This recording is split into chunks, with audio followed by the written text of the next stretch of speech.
1800 hours Pakistan Standard Time. Assalamu alaikum. This is Radio Pakistan. The news read by Daman Zaman. The headlines. The Prime Minister says providing congenial environment and facilitation to the business community and investors is the top priority of the government. The Senate has been informed that Pakistan is making all-out efforts to restore peace in Afghanistan.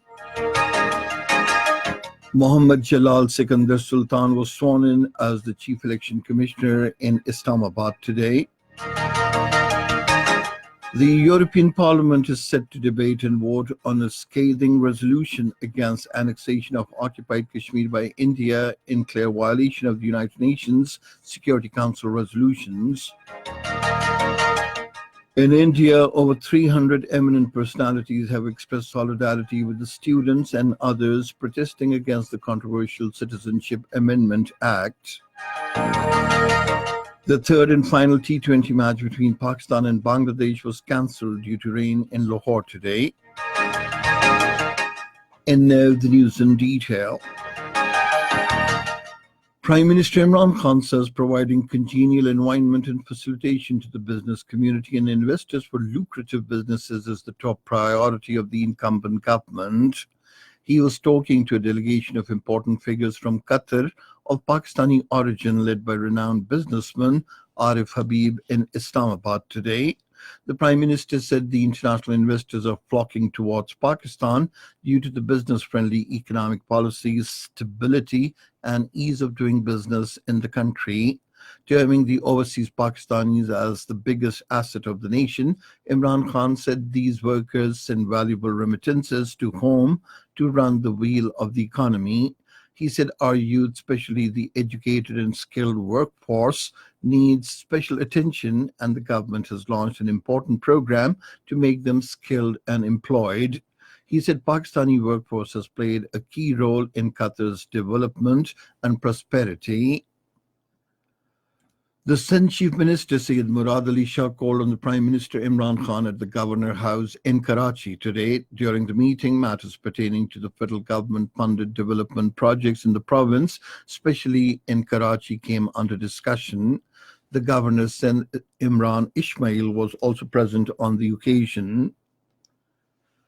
The Minister for Parliamentary Affairs, Azam Khan Sawati, has said peace in Pakistan is linked to peace in Afghanistan, and that is the core policy of the Pakistan Tehreek-e-Insaf government. Speaking on a motion in the Senate today, he said Pakistan is making all-out efforts to restore peace in Afghanistan. The minister said to give a new life to the Kashmir issue is great diplomatic success of Pakistan, and now the world community stands with Pakistan's stance in this regard.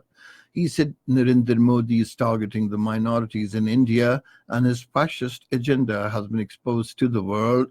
Commenting on the evolving situation in the Middle East, he said Pakistan will not allow its soil to be used against any country.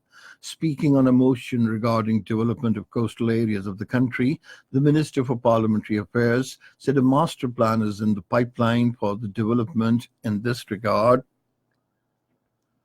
Mohammad Jalal Sikandar Sultan was sworn in as the Chief Election Commissioner in Islamabad today.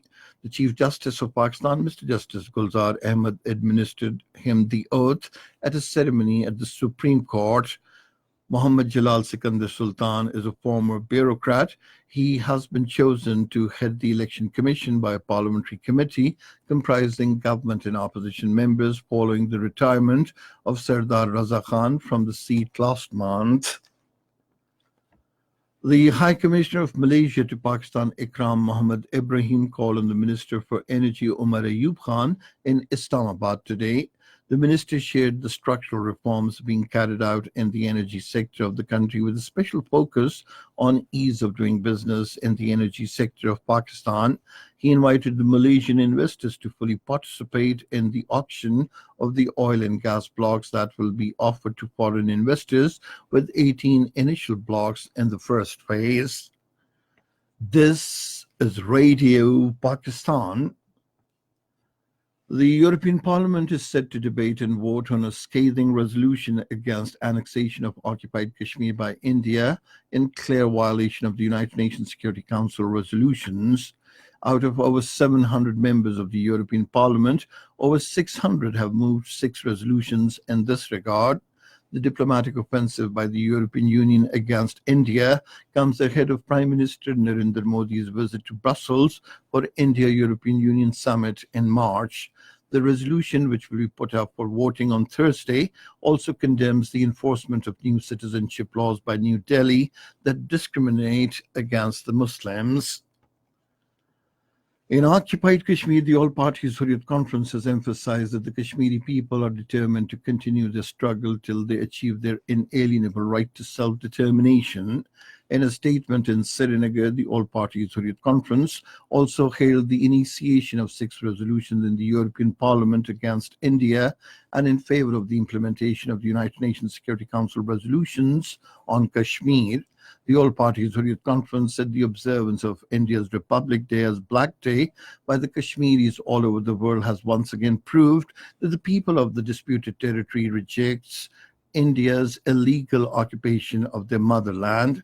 On the other hand, occupied Jammu and Kashmir continues to reel under the military siege and lockdown on the 176th consecutive day today. Amid restrictions, the people are facing growing hardships, shortage of food and medicines.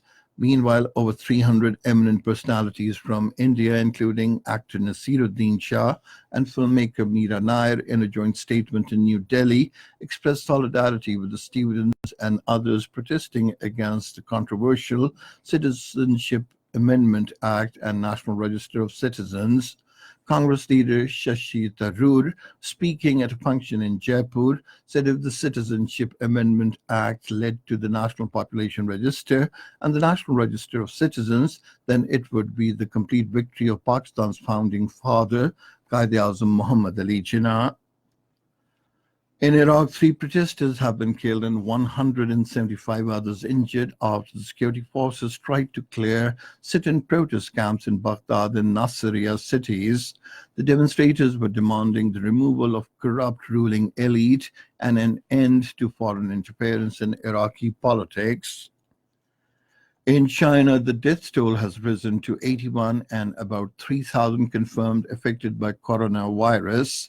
According to reports, Chinese New Year holiday has been extended by 3 days in an attempt to contain the spread. Chinese Premier Lu Keqiang visited Wuhan city, which is in lockdown, while several other cities have also imposed travel bans. In Shanghai, Chinese government has stopped businesses from returning to work until the 10th of next month. Meanwhile, the Director General of the World Health Organization, Tedros Adhanom Ghebreyesus, who is in Beijing, will discuss the outbreak with the Chinese government and health experts. And now cricket. The third and final T20 match between Pakistan and Bangladesh was cancelled due to rain in Lahore today. Pakistan won the series 2-0. With the victory in this series, Pakistan retained its first position in international T20 ranking. And finally, the weather. Rain with snowfall over the hills is expected in Islamabad, northeast Punjab, Upper Khyber Pakhtunkhwa, Gilgit-Baltistan, and Kashmir during the next 12 hours.